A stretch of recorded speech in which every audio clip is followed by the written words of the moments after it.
kapusong Cebuano. Live na live pa din tayo mula sa aming sinulog celebration. At ngayon makakasama ko ang isang tambalang inyong sinuportahan mula sa simulaan, believe it or not, sa maniwala kayo sa hindi, hanggang ngayon after 10 years. Nako, ang dami na pinagdaanan pero solid na solid pa rin ang Mark Jen! Hello, everyone!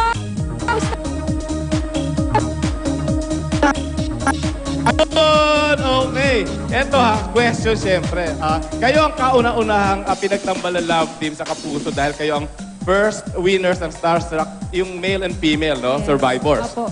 Okay, pero alam naman nating lahat na naging kayo.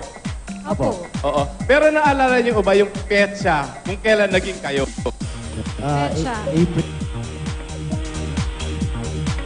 Yung year, I think ito Butch, pagkatapos ng Starstruck or almost patapos na po yung Starstruck. And then, yeah, nagtuloy-tuloy na. Panay ko 2004. Mga ganun, 2004 or 2005. Pero happy kayo noon?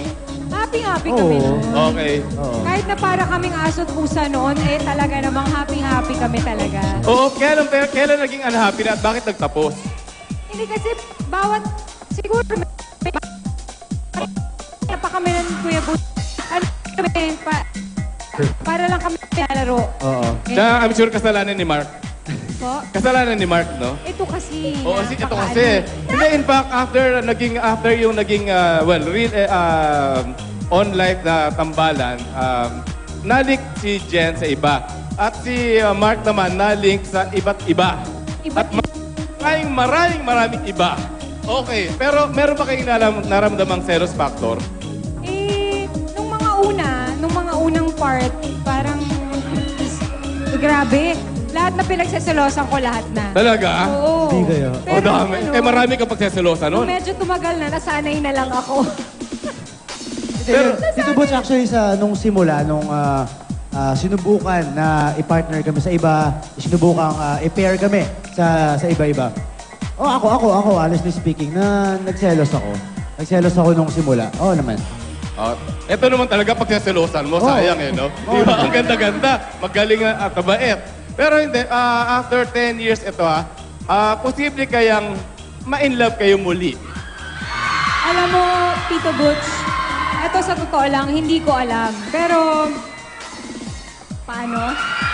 Hindi, sa totoo lang, hindi natin masasabi, Tito Butch. Kasi noong mga oras na yung bata pa naman kami. So ngayon, hindi namin alam. Lagi kami magkasama. Parati kami magkaka-eksena. So, tingnan natin. Pero, yun nga, katulad ng sinabi ko, pasyado pang maaga. Wag mo, ano pa. Ikaw naman, Mark, sabihin mo sa kanya. Jen, alam mo, hindi. Actually, Tito Butch, ayun lang. Totoo naman yung sinabi ni Jen. Hindi natin alam yung pwede mangyari in the future. Basta ngayon, nag-e-enjoy kami sa company ng bawat isa. Nakakapagtrabaho kami na maayos, nagagawa namin yung trabaho namin na maayos. At hindi kami nagpaplastikan. Kung ano yung makita nyo off and on cam, or lalo na pag off cam, ayun kami ni Jen. Loko, speaking of company, may company tayo, may kasama pa tayo sa Rodora X. Kasama natin siyempre Oo si nga. Yasmin Curdy at siyempre si Mark Anthony Fernandez. Hello! Mayong hapon. Pakibati sila. Maayong hapon sa inyong tanan, Cebu! Okay, Mark. Maayong hapon sa inyong tanan, Pete Senyor, Cebu. Okay, hindi ito, paki-invite na lang ang ating mga kapusong Cebuano at saka sa buong mundo, buong Pilipinas, Luzon, Visayas, Mindanao. Mauna ka na, Yasmin, sa Rodora X. Inaanyahan po namin kayo lahat, supportahan yung Rodora X. January 27 or 26 po, panoorin niyo po. 6:30 or 9 p.m. January 27 po. January 27, 2014 po. On GMA, Telebabad po yan. Sana po supportahan natin ang lahat ng shows, na bagong shows ng GMA. At I'm sure po, hindi po kayo magsisisi sa panonood po ng Rodora X Philippine Television. Thank you! January Jeneline? 27 po. January 27. Please mark your calendars.